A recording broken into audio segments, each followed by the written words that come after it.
Welcome back to JDM Legends presented by Turn 14 Distribution. We are back to working on the GTR. The missing link has arrived and we're gonna fire this thing up this episode.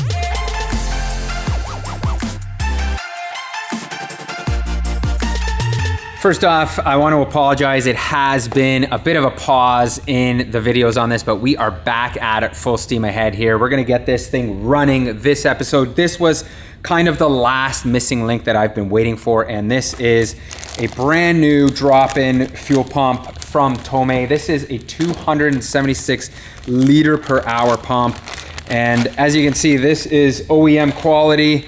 It's going to drop in 100%, so there's no cutting. You can see the plugs pop in. They have models for 32, 33, and 34.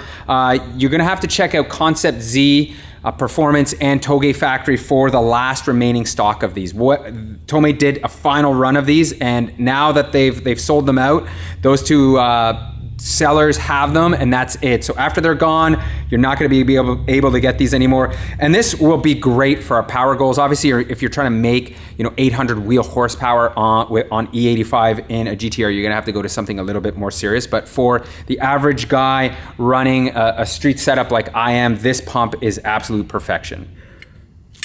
That's it. Last hose clamp is on, and we have our entire assembly done. Wow, man, I love bolt-on stuff, and it's a good thing because I haven't worked on this car in a couple of months, which means me and Dave were like, well, how does this bolt up? How does this fit? This is gonna be a challenge. Not putting this in, this is gonna be the easy part. It's reassembling the trunk area. That's gonna be fun. The next task here is going to be mounting this because honestly, I don't really recall how this mounts up. And of course, it's easy to remove because you just like yank it out, but putting it back in, I don't recall. I can see there's like a plastic bracket there, DP. Yeah. I think it goes on the plastic bracket. I think. All right, whoa, there it is. It's in the bracket and that's it. It's in place. Locked and loaded. Now, I think there's one plug left here that I do need to take care of. And then, or actually two, that's a lie. There's two plugs in here. Now, I don't know if you guys remember this, but this is our Lyle gas tank cap, whatever you want to call it, tool. Lock ring, yes, there we go.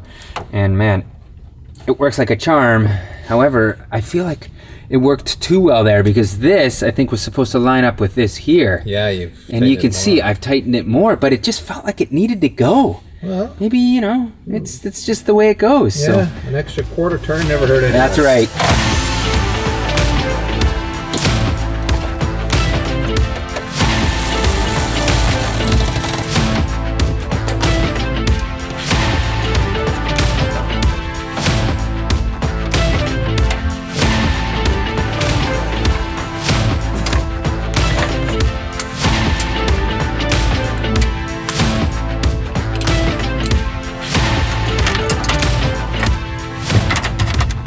There's still a ton of bracing and everything that has to go in here. We're not going to put this in because, well, I'm not saying that I don't trust my work, but what I'm saying is when you do bolt all this stuff on, there's inevitably going to be a problem, and then we're going to have to take it all off to access the fuel pump or something like that. So I just don't want to jinx it. I'm going to leave all of this off until we get this thing running. We still do have a couple of things to finish up here before we can do our first start. And the first one is a preventative measure, something that I don't necessarily recall. And after watching Dustin Williams blow up his RB on the dyno because his cam gear bolts came loose, he had adjustable cam gears, I'm just gonna double check mine because I don't remember if I tighten them or I just left them as is. So at this point, I think it's a good precaution to check. And of course, taking this cover off is a challenge. Man, I thought this thing would just slide right off here, but it doesn't look like it. God, I forgot what a pain in the butt this engine is to work on. Man, it should just come up and off. I have to disconnect this coolant pipe here? There's no chance. There's no chance I want to do that. I've tried every which way I can, prying forward, up, out this way, and you can see it gets to this point here, and then it just does not want to clear the water pump pulley. So what I'm gonna do now is I'm gonna loosen the water pump pulley just enough where it'll give me enough room here to be able to slide it off just a tad to get this off. But man, where's the engineer design on this, where all you had to do was just, cut that cover, the front timing cover here, just a little bit higher, and you wouldn't have an interference with the water pump to do this. I don't get it. It's annoying as hell because I already feel like I've had to put in way too much time to take this cover off. Am I gonna scratch the paint on this? Probably, DP. It's already scratching. Oh God, I can see it. This is all Dustin Williams' fault. Oh God. Send him a bill for the scratched paint, DP. Shit. You got it in your head. Well, the other thing is, if we want to, mess with the timing on the dyno, having this off is a good idea. So True. I figured I would take it off and leave it off, but it's still it's so close. It's got to come out now. Oh. Little scratches. Look at that right here. That's okay. It's low. It's below the belt. And look, I'm tempted to just put this on the belt sander here and go and shave this corner off here, so I never have to do that again. All right, so place your bets, people. Are these loose? Because I really don't think they are. Oh, those are tight. Thing too with these two is they're very easy to strip. I can feel I'm turning them just a little bit more. I think there is a torque spec on it, like 5 to 7 Newton meters. It is pretty low, but I think these have all been tightened from the factory here. See that one?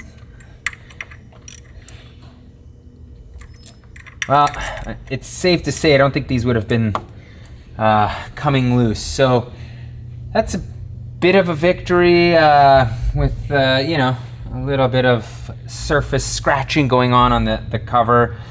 So I think what I'm gonna do is leave this off because, as I said, we're gonna be able to adjust the power band a bit by rotating the cam gears here. I don't remember if I asked this in a previous episode, but what do you guys recommend for spark plugs? We are running just a generic BRK7E, which is an NGK-R, and I think that means it's a step colder than the stock ones. We pulled these out of it. These are an iridium plug, also an NGK, and this is like a 6EIX. So we are stepping down a little bit. I'd love to know your opinion. I think I recall reading that these were the way to go for a mild boost setup for around that 500 horsepower number. Last piece of the puzzle going in here, and that is our Ignition Project Hexapack ignition coils. And these obviously do pack a lot more of an electric punch, so they're stronger in that sense. But for me, it's really about the reliability. Old stock coil packs have just the worst timing. They'll fail on you on the dyno, they'll give you a breakup, a miss or something like that. So to me, it's always worthwhile making the upgrade to a set of these, and this is just gonna give me good consistency. Guys, this is looking kind of race car-y without the cover on here. I'm not gonna be running the cover here for the dyno tuning session. It's a lot of blue, a little bit of red, some chrome, some gray, man, black. This is looking pretty proper.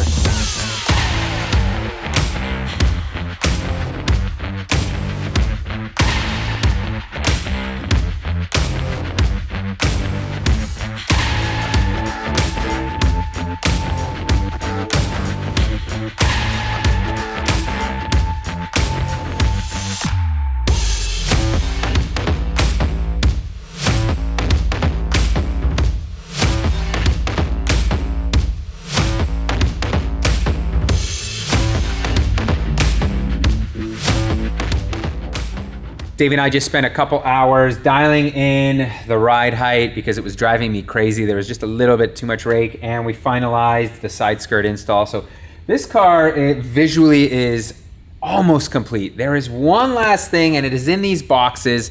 They are brand spanking new, and a huge shout out to Steve over at brickhouse.spl, who lives in Japan and was able to source me a set of brand new Rega Master center caps for these wheels. By the way, thank you to everybody who reached out and said they would 3D print me a set in the middle, but oh boy, DP, these New look old stock. That's buddy. right. How rare a find is that? Brand spanking new. Woo. They weren't crazy expensive either, which is amazing. Whoa. They weren't cheap, but they weren't. Considering GTR pricing and everything on them. And Rega prices. That's too. right. Yeah. So look at this. Oh, dude, this is gonna look so good. Oh, I like it. If I can get it in there without wrecking it, now I'm paranoid. Don't break your expensive center caps, bro. Come on. Oh. It's the powder coat. It's thick, yeah. It's just a hair too thick. Oh, there it is. Damn. Oh, that looks so much better with a center cap. That looks so good. The dish on these, the OG wheels, is just so, in my opinion, so much cooler than new ones. They don't have this like center kind of cutout area, or whatever it is. They're flush. Center, yeah, so I think that looks super rad.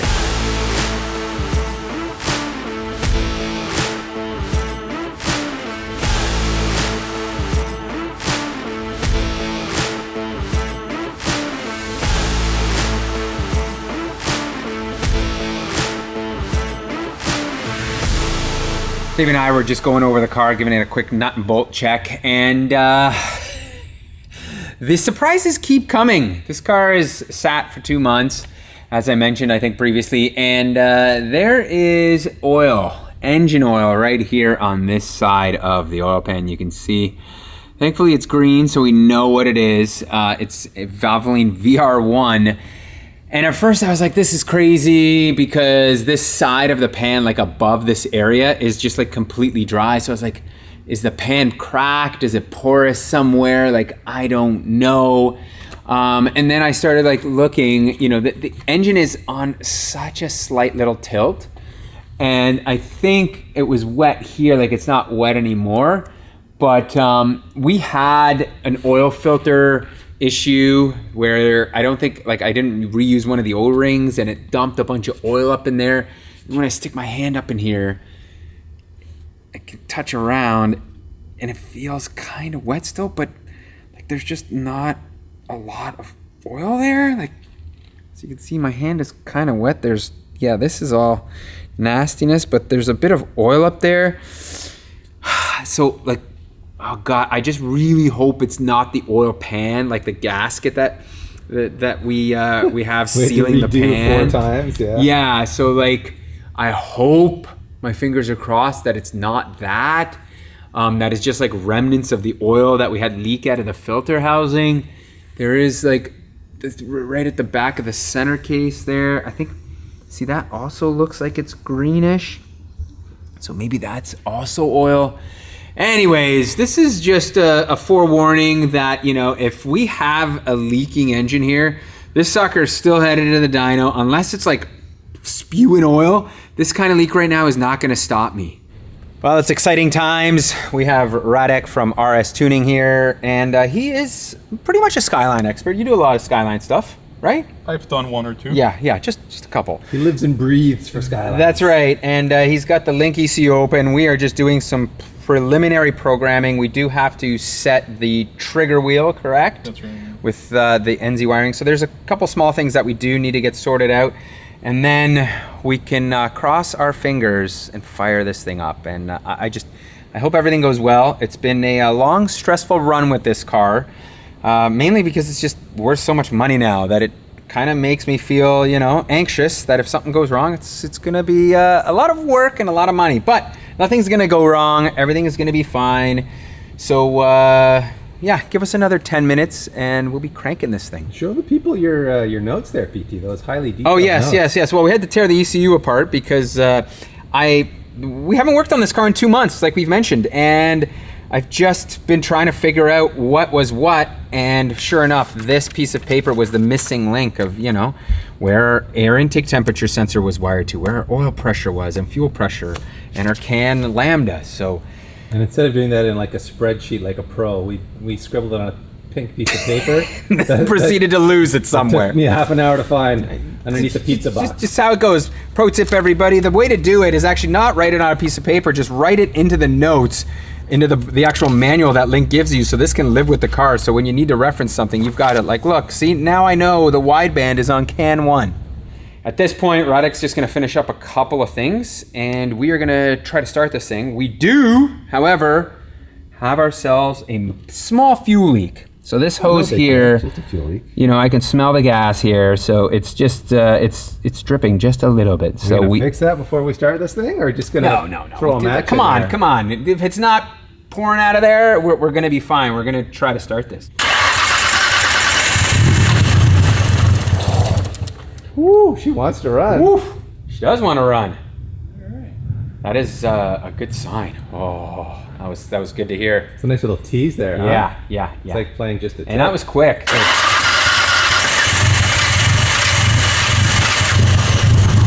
Come on, girl. Come on. Come on, girl. Come on. Idle's a little low, but... It's a low idle, but it's running.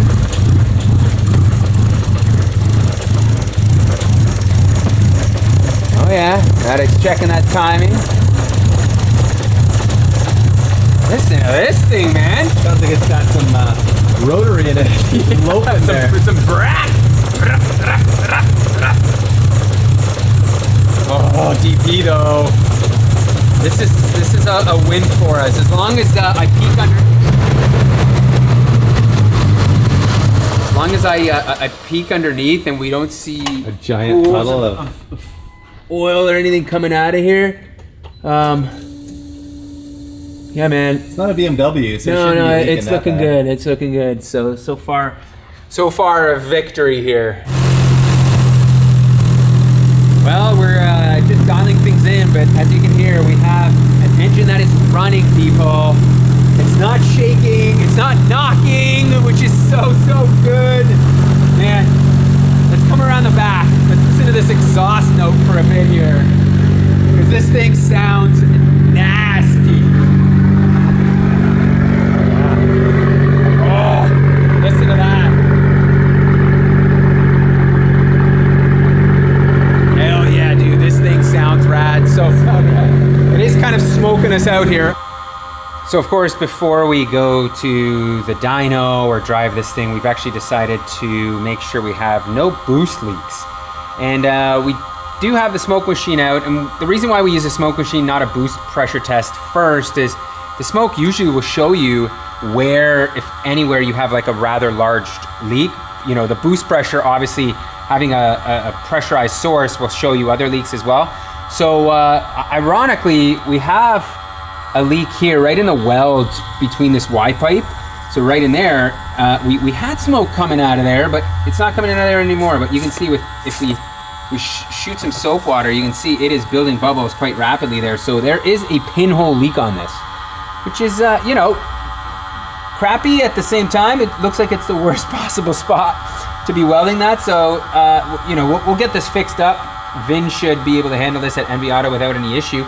Otherwise though, right now, I do not see any smoke anywhere, which is a good sign. Watch, when I pull this out here, you'll see how much smoke there's actually. Oh, you saw that? Yeah, there's like, it's legit. Like, there's a lot of actual pressure here. Look at that. Whew. So it's just odd. God, it stinks. We're using baby oil. Oh no, it's dripping everywhere. Damn it, DP, the GTR. We're using baby oil, so it does stink a bit. You can see, I think I was pumping too much into it because, yeah, there's a lot of oil in here now. We are on to pressure testing this with some actual air here, and you can see we do have both of these intakes capped off. We've got a bunch of other lines capped off, and of course we are going to have this little pinhole leak here. But we just want to make sure right now that we don't have anything major. and see how much boost I can build here.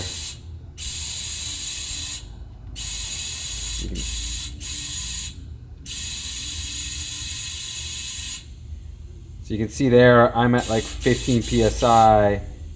And I've got it just pumping out of that. It's leaking a little bit out of here, and really this right here is where you can really hear it leaking out of there. So, but it's bleeding off slowly. So from a perspective of like, you know, major leaks, there really isn't anything, which is kind of nice. You can see we got a little bit of a leak around here, but you know, at this point, it's safe to say, like, we've gone around, we've actually sprayed everything to make sure there's no hissing from the intake side, which was really, really important. And I mean, Ian from Remade rebuilt that entire throttle body ITB setup, so I'm confident that there isn't any leaks, and sure enough, there aren't. All right, guys, we are gonna wrap it here. We have sadly run out of time. In the next episode, this thing is headed to the dyno, and hopefully, if all goes well there, we are gonna take it for a street drive. I did wanna leave you with one last thing, and that is I'm gonna test to make sure that this gearbox and the clutch and everything is working. So I'm gonna fire this thing up. Granted, this thing is still very, very untuned, but let's see, that is first gear. Let's see here. Oh, she does not want to run. She does not love it. It is rolling though. But it is rolling, DP. Oh yeah, it does. I can't even. Oh. All right. Well, it is rolling. It is we moving. saw it moved. So that's a little bit of a letdown. But as you can see, there's still we're trying to work out a few things with the trigger and the throttle bodies and a little bit of the Lambda ECU stuff. So, but Radek had to leave a little bit early, which is why this thing isn't like revving as it should. So there's still a bunch of little work to be done, but we will get there, and then it is gonna be dyno time. So as always, guys, thank you for watching. And if you enjoy these videos and you wanna support us, certainly think about hitting that subscribe button, think about liking this video, or just, you know, think about checking out Patreon, because that certainly helps as well.